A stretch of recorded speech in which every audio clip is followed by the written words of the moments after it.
السلام علیکم ورحمۃ اللہ وبرکاتہ۔ الحمد للہ رب العالمین والصلاة والسلام علی اشرف الانبیاء وامام المرسلین نبینا محمد وعلى آلہ وصحبہ اجمعین وعلى من تبعهم بإحسان إلى يوم الدین، اما بعد۔ قال اللہ تبارک وتعالی فی القرآن المجید: اعوذ باللہ السمیع العلیم من الشیطان الرجیم من ہمزہ ونفخہ ونفثہ، بسم اللہ الرحمن الرحیم۔ وما خلقت الجن والانس الا لیعبدون۔ محترم سامعین و سامعات، آج ہماری گفتگو کا عنوان ہے مقصد زندگی، زندگی کا مقصد، پرپز آف لائف، کہ اللہ تبارک و تعالیٰ نے ہمیں اس دنیا میں کیوں بھیجا، اللہ تبارک و تعالیٰ نے ہمیں کیوں پیدا کیا، ہماری زندگی کا مقصد کیا ہے، ہماری زندگی کا نصب العین کیا ہے، ہماری زندگی کا ٹارگٹ کیا ہے، ہماری زندگی کا گول کیا ہے۔ محترم سامعین، بنیادی طور پر ایک بات یاد رکھو کہ اللہ تبارک و تعالیٰ نے ہم انسان کو عبث اور بیکار نہیں پیدا کیا ہے۔ یہ کائنات اور اس کائنات میں پائی جانے والی تمام مخلوقات، یہ آسمان، یہ زمین، یہ سورج، یہ چاند، یہ ستارے، یہ سیارے، یہ پہاڑ، یہ جنگلات، یہ ندیاں، یہ سمندر، یہ حیوانات، یہ نباتات، یہ جمادات، یہ ساری مخلوقات بے مقصد نہیں ہیں، بیکار نہیں ہیں۔ ان ساری مخلوقات کی پیدائش کا عظیم مقصد ہے۔ یہ کافرانہ سوچ ہے، یہ کافرانہ نقطۂ نظر ہے کہ یہ کائنات بے معنی ہے، اس کائنات کا کوئی مقصد نہیں، اس کائنات کی مخلوقات کا کوئی مقصد نہیں۔ اس نقطۂ نظر کی تردید کرتے ہوئے اللہ تبارک و تعالیٰ نے قرآن مجید کے اندر ارشاد فرمایا: وَمَا خَلَقْنَا السَّمَاءَ وَالْأَرْضَ وَمَا بَيْنَهُمَا بَاطِلًا ذَلِكَ ظَنُّ الَّذِينَ كَفَرُوا۔ سورہ صاد آیت نمبر 27۔ اللہ تبارک و تعالیٰ نے فرمایا کہ ہم نے آسمان و زمین اور ان کے درمیان کی تمام مخلوقات کو بے مقصد نہیں پیدا کیا۔ ذَلِكَ ظَنُّ الَّذِينَ كَفَرُوا، یہ سوچ کہ یہ کائنات بے معنی ہے، اس کائنات کا کوئی مقصد نہیں، اس کائنات کی مخلوقات کا کوئی مقصد نہیں، یہ کافروں کی سوچ ہے۔ ذَلِكَ ظَنُّ الَّذِينَ كَفَرُوا۔ محترم سامعین، اس کائنات کا مقصد ہے اور عظیم مقصد ہے، وہ ہے رب العالمین کی عبادت، رب العالمین کی بندگی۔ اللہ تبارک و تعالیٰ نے یہ وسیع و عریض کائنات بنائی اور اس میں سب سے پہلے جنات کو اپنی عبادت کے لیے پیدا کیا۔ جنات کے بعد اللہ تبارک و تعالیٰ نے انسانوں کو پیدا کیا کہ وہ اللہ کی عبادت کریں، اور باقی ساری مخلوقات، جن و انس کے علاوہ جتنی بھی مخلوقات ہیں، اگر آپ دیکھیں تو ان ساری مخلوقات کے اندر بھی اس کائنات کے تخلیق کے مقصد کا شعور پایا جاتا ہے۔ یہ بے زبان جانور، یہ پرندے، یہ پتنگے، یہ چیونٹیاں، آپ کیا سمجھتے ہیں یہ بے مقصد ہیں اور یہ اپنے مقصد تخلیق سے غافل ہیں، یہ اپنے مقصد تخلیق سے ناآشنا ہیں؟ ہرگز نہیں۔ اگر آپ قرآن پر غور کریں گے تو آپ کو معلوم ہوگا کہ اللہ تبارک و تعالیٰ نے قرآن مجید کے اندر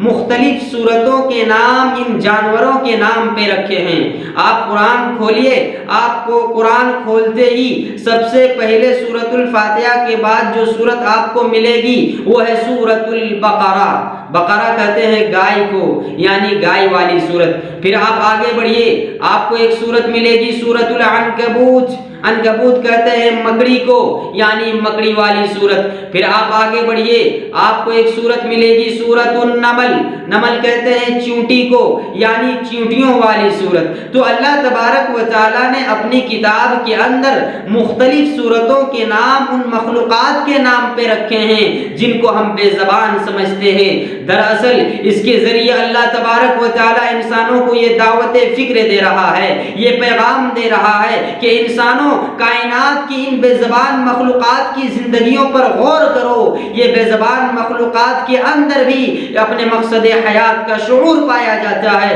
لیکن تم انسان ہو کہ عقل رکھتے ہوئے بھی اپنے مقصد حیات سے غافل ہو جاتے ہو، اپنے مقصد حیات کے شعور سے ناآشنا ہو جاتے ہو، اپنے مقصد حیات کے شعور سے اس قدر دور چلے جاتے ہو کہ تم اپنے مقصد حیات کو بھلا بیٹھتے ہو۔ یہ مخلوقات جانتی ہیں کہ یہ کائنات رب کی بندگی کے لیے بنائی گئی ہے، یہ کائنات رب کی عبادت کے لیے بنائی گئی ہے، یہاں رب کی عبادت ہونی چاہیے۔ یہ اور بات ہے کہ ان کے پاس زبان نہیں ہے۔ اگر اللہ تبارک و تعالیٰ انہیں زبان دے دے تو دنیا میں کفر کرنے والے، شرک کرنے والے انسانوں کو یہ مخلوقات ملامت کرتی ہوئی نظر آئیں گی۔ تبھی تو اللہ تبارک و تعالیٰ نے قرآن مجید کے اندر ارشاد فرمایا وَإِن مِّن شَيْءٍ إِلَّا يُسَبِّحُ بِحَمْدِهِ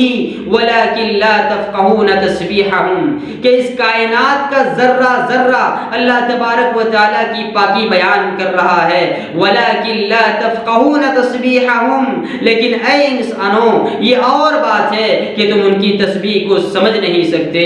یہ آسمان اللہ کی تسبیح بیان کر رہا ہے، یہ زمین اللہ کی تسبیح بیان کر رہی ہے، یہ سورج اللہ کی تسبیح بیان کر رہا ہے، یہ چاند اللہ کی تسبیح بیان کر رہی ہے، یہ پہاڑ اور یہ جنگلات اللہ کی تسبیح بیان کر رہے ہیں، درخت اللہ کی تسبیح بیان کر رہے ہیں، پتھر اللہ کی تسبیح بیان کر رہے ہیں۔ سورۃ النور میں اللہ تبارک و تعالیٰ نے ارشاد فرمایا أَلَمْ تَرَ أَنَّ اللَّهَ يُسَبِّحُ لَهُ مَنْ فِي السَّمَاوَاتِ وَالْأَرْضِ وَالطَّيْرُ صَافَّاتٍ كُلٌّ قَدْ عَلِمَ صَلَاتَهُ وَتَسْبِيحَهُ۔ اللہ تبارک و تعالیٰ نے فرمایا کہ کیا تم نے نہیں دیکھا کہ آسمان و زمین میں جتنی بھی مخلوقات ہیں وہ ساری مخلوقات اللہ تبارک و تعالیٰ کی پاکی بیان کر رہی ہیں، پرندے پر پھیلائے ہوئے اللہ کی تسبیح بیان کر رہے ہیں، اور ہر مخلوق کو اپنی اپنی نماز معلوم ہے، ہر مخلوق کو اپنی اپنی تسبیح معلوم ہے۔ تو پتہ چلا کہ یہ جو بے زبان مخلوقات ہیں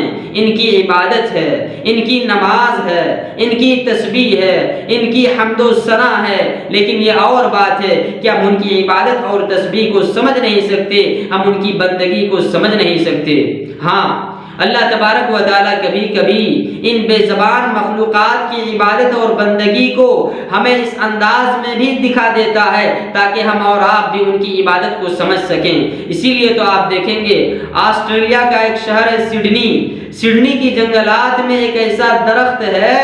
جو ایسے حالت میں اگا ہے، جو ایسی حالت میں ہے جیسے انسان رکوع کر رہا ہے، اور سب سے بڑی بات یہ ہے کہ اس کا رخ کعبۃ اللہ کی طرف ہے۔ یہ سب سے بڑی بات ہے اور یہ حیرت کرنے والی بات ہے کہ اس کا رخ کعبۃ اللہ کی طرف ہے۔ تو اللہ تبارک و تعالیٰ ان مخلوقات کی عبادت کو اگر چاہے تو ہمیں اس انداز میں بھی دکھا سکتا ہے کہ ہم اور آپ بھی ان مخلوقات کی عبادت کو سمجھ سکیں، ان مخلوقات کی تسبیح کو سمجھ سکیں۔ تبھی تو ابن مسعود رضی اللہ تعالیٰ عنہ کہتے ہیں، صحیح بخاری کی روایت ہے، ابن مسعود رضی اللہ تعالیٰ عنہ کہتے ہیں کہ ہم اللہ کے نبی صلی اللہ علیہ وسلم کے ساتھ بیٹھ کر کے کھانا کھا رہے تھے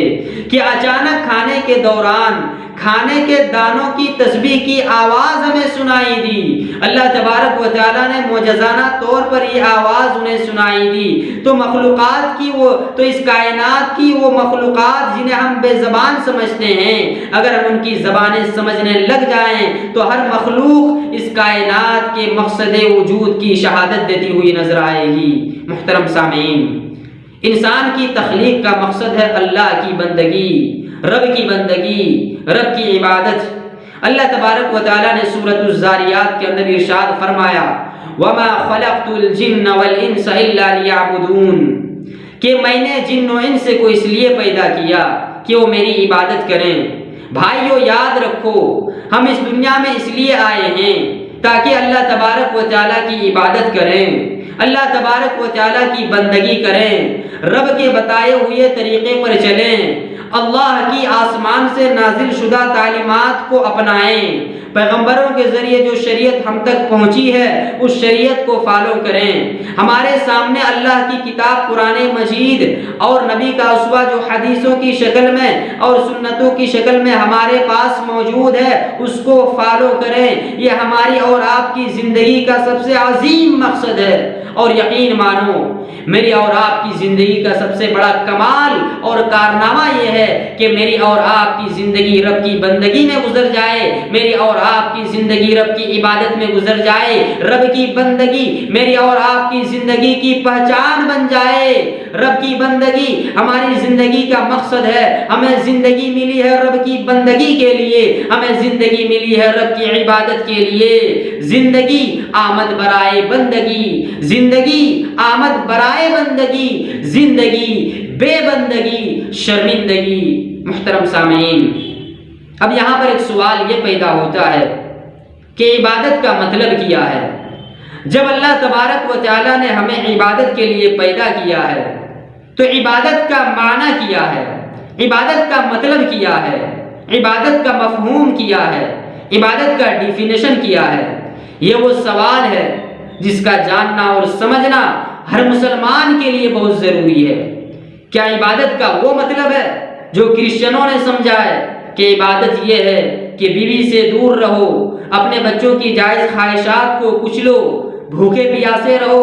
دنیا کو چھوڑ کر کے جنگلوں میں چلے جاؤ، راہب بن جاؤ؟ یا پھر کیا عبادت کا یہ مطلب ہے جسے ہم نماز کہتے ہیں، جسے ہم روزہ کہتے ہیں، جسے ہم صدقہ و خیرات کہتے ہیں، جسے ہم زکوٰۃ کہتے ہیں، جسے ہم حج کہتے ہیں، یا تلاوت قرآن ہے، ذکر الہی ہے؟ کیا صرف یہی عبادتیں ہیں؟ تو میرے بھائیو، ایک بات یاد رکھو کہ عبادت کی دو قسمیں ہیں۔ ایک قسم تو وہ ہے جسے ہم عبادت محضہ کہتے ہیں، یعنی خالص عبادت، اس میں بندے کا تعلق اللہ سے براہ راست ہوتا ہے، کسی انسان سے نہیں ہوتا ہے، اسے عبادت محضہ کہتے ہیں۔ جیسے نماز عبادت ہے، روزہ عبادت ہے، حج عبادت ہے، تلاوت قرآن عبادت ہے، ذکر و اذکار کی پابندی عبادت ہے۔ سچ ہے یہ سب عبادتیں ہیں، لیکن کیا صرف یہی عبادتیں ہیں؟ ہرگز نہیں۔ عبادت کی ایک دوسری قسم ہے جسے ہم عبادت غیر محضہ کہتے ہیں، یعنی ہماری زندگی کے سارے معاملات، اللہ اور بندے کے معاملات کے علاوہ جتنے بھی معاملات ہیں، اللہ اور بندے کے درمیان کے معاملات کے علاوہ جتنے بھی معاملات ہیں، میرا اپنے نفس کے ساتھ معاملہ، میرا اپنا بیوی کے ساتھ معاملہ، اپنے بچوں کے ساتھ معاملہ، اپنے والدین کے ساتھ معاملہ، اپنے بڑوں کے ساتھ، اپنے چھوٹوں کے ساتھ، اپنے رشتہ داروں کے ساتھ، اپنے پڑوسیوں کے ساتھ، اپنے بزنس پارٹنر کے ساتھ، اپنے گاہک کے ساتھ، یہ جتنے بھی معاملات ہیں زندگی میں، جہاں کہیں بھی جیسے بھی معاملات ہوں، ہر جگہ کے ہمارے سارے معاملات اگر شریعت اسلامیہ کے اصولوں کے مطابق ہم کرنے لگ جائیں تو یہ ہمارے سارے معاملات ہونے کے ساتھ ساتھ اللہ کی عبادت بھی بن جائے گی۔ اگر ہم اور آپ تجارت کر رہے ہیں تو یہ تجارت، یہ ہماری تجارت ہے، لیکن اگر ایک تاجر یہ سوچتا ہے کہ تجارت حلال ہی کروں گا، حرام نہیں کروں گا،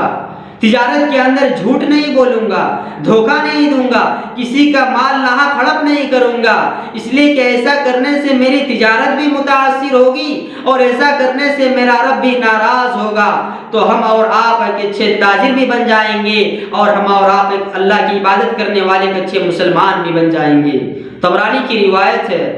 اللہ کے نبی صلی اللہ علیہ وسلم صحابہ کے ساتھ بیٹھے ہوئے تھے۔ حضرت کعب بن عجرہ رضی اللہ تعالیٰ عنہ کہتے ہیں کہ میں بھی بیٹھا ہوا ہوں، اللہ کے نبی صلی اللہ علیہ وسلم بھی بیٹھے ہوئے ہیں اور صحابہ کرام رضی اللہ عنہم اجمعین بھی بیٹھے ہوئے ہیں کہ اتنے میں صحابہ کی نظر ایک ایسے آدمی پر پڑی جو آدمی چلا جا رہا تھا لیکن بڑا ہٹا کٹا نوجوان تھا، بڑا پہلوان قسم کا نوجوان تھا، جسامت کافی زوردار قسم کی تھی۔ صحابہ نے جب اسے دیکھا تو اس پر اش اش کرنے لگے اور کہنے لگے کہ کتنا اچھا ہوتا اگر یہ اللہ کی راہ میں نکلتا۔ صحابہ کے کہنے کا مطلب یہ تھا کہ یہ اتنا پہلوان مضبوط قسم کا آدمی ہے، اگر یہ اللہ کی راہ میں جہاد کے لیے نکل جاتا تو یہ کتنا مضبوط پہلوان قسم کا مجاہد بنتا۔ صحابہ اکرام یہ کہنا چاہ رہے تھے۔ اللہ کے نبی صلی اللہ علیہ وسلم نے صحابہ اکرام کی بات سنی تو اللہ کے نبی صلی اللہ علیہ وسلم نے فرمایا کہ سنو، اگر یہ نوجوان اپنے گھر سے اس لیے نکلا ہے تاکہ محنت و مزدوری کرے اور روزی روٹی کمائے تاکہ یہ لوگوں کے سامنے ہاتھ پھیلانے سے محفوظ رہ سکے، لوگوں کے سامنے ہاتھ دراز کرنے سے بچ سکے، تو اس کا اس کام کے لیے نکلنا بھی اللہ کی راہ میں نکلنا ہے۔ اور اگر یہ نوجوان اپنے گھر سے اس لیے نکلا ہے تاکہ محنت و مزدوری کرے اور روزی روٹی کمائے، روزی روٹی کما کر کے اپنے والدین کو حلال لقمہ کھلا سکے، اپنے والدین کے لیے کھانے کا انتظام کر سکے، تو اس کا اس کام کے لیے نکلنا بھی اللہ کی راہ میں نکلنا ہے۔ اور اگر یہ نوجوان اپنے گھر سے اس لیے نکلا ہے تاکہ مال و دولت کمائے اور لوگوں کے سامنے فخر و مباحات کا اظہار کر سکے، لوگوں کے سامنے فخر کر سکے، تکبر کر سکے، تو اس کا اس کام کے لیے نکلنا شیطان کی راہ میں نکلنا ہے۔ بھائیو، حدیث کے پہلے ٹکڑے پر غور کرو۔ ایک آدمی اپنی تجارت کے لیے جا رہا ہے، اپنی روزی روٹی کمانے کے لیے جا رہا ہے، محنت و مزدوری کرنے کے لیے جا رہا ہے، لیکن اللہ کے نبی صلی اللہ علیہ وسلم یہ فرما رہے ہیں کہ اس کا روزی روٹی کمانے کے لیے نکلنا بھی اللہ کی راہ میں نکلنا ہے۔ سادہ سا مسئلہ ہے، زندگی کا کوئی بھی معاملہ کیوں نہ ہو، اگر ہم اس نیت کے ساتھ کرنے لگ جائیں کہ معاملہ میرا معاملہ بھی ہے اور یہ میرے رب کی عبادت بھی ہے، یہ میری بیوی کے ساتھ معاملہ کرنا یہ میرا معاملہ بھی ہے اور یہ میری رب کی عبادت بھی ہے، یہ میری تجارت بھی ہے اور یہ میرے رب کی عبادت بھی ہے، یہ میرے والدین کے ساتھ حسن سلوک کرنا یہ حسن سلوک بھی ہے اور یہ میرے رب کی عبادت بھی ہے، یہ میرے بچوں کی تربیت کرنا، ان کی پرورش کرنا، ان کے کھانے پینے کا انتظام کرنا، ان کی تعلیم اور ایجوکیشن کا انتظام کرنا یہ میرے بچوں کا حق بھی ہے اور یہ میرے رب کی عبادت بھی ہے۔ اگر ہم اس نیت کے ساتھ زندگی گزارنے لگ جائیں تو یقین مانیے میری اور آپ کی زندگی کا پل پل اللہ کی عبادت میں گزرنے والا بن جائے گا، اور یہی اللہ تعالیٰ مجھ سے اور آپ سے چاہتا ہے کہ میری اور آپ کی زندگی اللہ کی عبادت میں گزر جائے، رب کی بندگی میں گزر جائے۔ ایک مرتبہ اللہ کے نبی صلی اللہ علیہ وسلم، صحیح مسلم کی حدیث ہے، اللہ کے نبی صلی اللہ علیہ وسلم صحابہ کے سامنے صدقے کی مختلف شکلیں گنا رہے تھے، صدقے کی مختلف صورتیں گنا رہے تھے، ایک کے بعد دو، دو کے بعد تین صدقے کی مختلف شکلیں گنا رہے تھے۔ تو گناتے گناتے اللہ کے نبی صلی اللہ علیہ وسلم نے فرمایا وَفِي بُضْعِ أَحَدِكُمْ صَدَقَةٌ، اگر تم میں سے کوئی آدمی اپنی جنسی ضرورت پوری کرتا ہے، اپنی فطری خواہش پوری کرتا ہے اپنی بیوی کے ساتھ، تو اس کو اس میں بھی صدقے کا ثواب ملے گا۔ صحابہ نے پوچھا اے اللہ کے نبی، ہم اپنی جنسی ضرورت پوری کر رہے ہیں، ہم اپنی فطری خواہش پوری کر رہے ہیں، کیا ہمیں اپنی جنسی ضرورت پوری کرنے پر بھی صدقے کا ثواب ملے گا؟ تو اللہ کے نبی صلی اللہ علیہ وسلم نے فرمایا کہ بتاؤ، اگر اس نے اپنی جنسی ضرورت غلط راستے سے پوری کی ہوتی، اگر اس نے اپنی فطری خواہش غلط طریقے سے پوری کی ہوتی تو کیا اسے سزا نہیں ملتی؟ صحابہ نے کہا یقیناً اسے سزا ملتی۔ تو اللہ کے نبی صلی اللہ علیہ وسلم نے فرمایا کہ اس نے غلط راستے سے پورا نہ کر کے صحیح راستے سے پورا کیا تو اس کا یہ صحیح راستے سے پورا کرنا خود ایک صدقہ ہے۔ تو میرے بھائیوں، اللہ کے نبی صلی اللہ علیہ وسلم جو شریعت لے کر آئے ہیں، اس شریعت کا یہ امتیاز ہے، اس شریعت کا یہ خصوصیت ہے کہ اگر ہم اپنے اندر ذرا سی توجہ پیدا کر لیں، اگر ہم اپنے آپ کو اللہ کے نبی کی شریعت کے رنگ میں رنگنے والے بن جائیں تو ہمارے سارے معاملات عبادات میں بدل جائیں گے اور ہمارے معاملات میں بھی اللہ کے پاس ہمیں نیکی اور اجر و ثواب دلانے والے بن جائیں گے۔ اسی طرح وہ کام جنہیں ہم دنیاوی کام سمجھتے ہیں، شریعت اسلامیہ نے ان کاموں کے اصول، شریعت اسلامیہ نے ان کاموں کے آداب اور طور طریقے بتلائے ہیں۔ اگر ہم ان آداب کا خیال کریں تو صبح سے لے کر کے شام تک اور شام سے لے کر کے صبح تک جتنے بھی کام ہیں، یہ سارے کام ہمارے لیے نیکیاں کمانے اور اجر و ثواب کمانے کا ذریعہ بن جائیں گے۔ ہمارا سونا باعث اجر و ثواب بن جائے گا۔ اسی لیے تو حضرت معاذ رضی اللہ تعالیٰ عنہ کہا کرتے تھے، صحیح بخاری کی روایت ہے، حضرت معاذ رضی اللہ تعالیٰ عنہ کہتے تھے فَأَحْتَسِبُ نَوْمَتِي كَمَا أَحْتَسِبُ قَوْمَتِي، کہ میں اپنی نیند کو بھی اسی طرح باعث اجر و ثواب سمجھتا ہوں جس طرح رات میں اٹھ کر تہجد کی نماز پڑھنے کو باعث اجر و ثواب سمجھتا ہوں۔ تو شریعت کے بتلائے ہوئے آداب کا لحاظ کرتے ہوئے اگر ہم سوئیں گے تو ہمارا سونا بھی باعث اجر و ثواب بن جائے گا، ہمارا چلنا پھرنا بھی باعث اجر و ثواب بن جائے گا، ہمارا اٹھنا بیٹھنا بھی باعث اجر و ثواب بن جائے گا، ہمارا گفتگو کرنا بھی باعث اجر و ثواب بن جائے گا، ہمارا سفر کرنا بھی باعث اجر و ثواب بن جائے گا، یہاں تک کہ ہمارا قضائے حاجت کے لیے جانا بھی باعث اجر و ثواب بن جائے گا۔ ایک مسلمان جب قضائے حاجت کے لیے جاتا ہے تو وہ 5 نیکیاں کما کے لوٹتا ہے۔ شریعت اسلامیہ نے قضائے حاجت کے آداب بتلائے ہیں کہ سب سے پہلے اندر جاتے ہوئے بائیں پیر کا استعمال کرنا، بائیں پیر سب سے پہلے اندر رکھنا اور اندر جانے کی دعا پڑھنا، استنجا بائیں ہاتھ سے کرنا، نکلتے ہوئے پہلے بایاں پیر باہر رکھنا اور باہر آنے کی دعا پڑھنا۔ اس طرح اگر آپ دیکھیں تو ایک مسلمان اگر قضائے حاجت کے لیے بھی جاتا ہے تو وہاں سے بھی وہ 5 نیکیاں کما کے لوٹتا ہے۔ اس حیثیت سے اگر آپ دیکھیں تو ہماری پوری زندگی،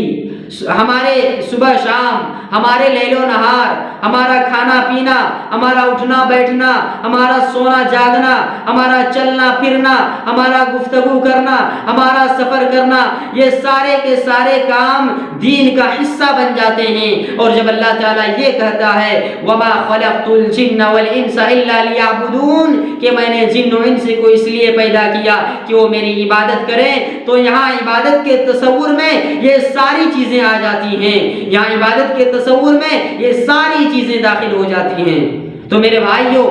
آج میں جو آپ لوگوں کو پیغام دینا چاہتا ہوں، جو میسج دینا چاہتا ہوں، وہ یہی ہے کہ میری اور آپ کی زندگی کا جو مقصد ہے، اپنے آپ کو اس مقصد سے جوڑنے کی کوشش کریں، اور ہر وہ چیز، ہر وہ بات جو اس مقصد سے دور کر سکتی ہے، جو اس مقصد سے پھیر سکتی ہے، جو اس مقصد سے غافل کر سکتی ہے، چاہے وہ دنیا ہو یا دنیا کی رنگینیاں ہوں یا دنیا کی لذتیں ہوں یا دنیا کی خواہشات ہوں یا دنیا کے فتنے ہوں یا میری اور آپ کی زندگی میں پائی جانے والی کمزوریاں ہوں، کوئی بھی چیز ہو جو مجھے اور آپ کو اپنی مقصد حیات سے دور کرنے والی ہو، جو مجھے اور آپ کو اپنی مقصد حیات سے غافل کرنے والی ہو، تو اپنے آپ کو ان تمام کمزوریوں سے اور ان تمام چیزوں سے بچا کر کے اپنے آپ کو ایک بامقصد مسلمان بنانے کی کوشش کریں۔ اور یاد رکھیے، اگر زندگی بامقصد نہیں ہوئی تو شریعت اسلامیہ کا ہر معاملہ بوجھ نظر آئے گا،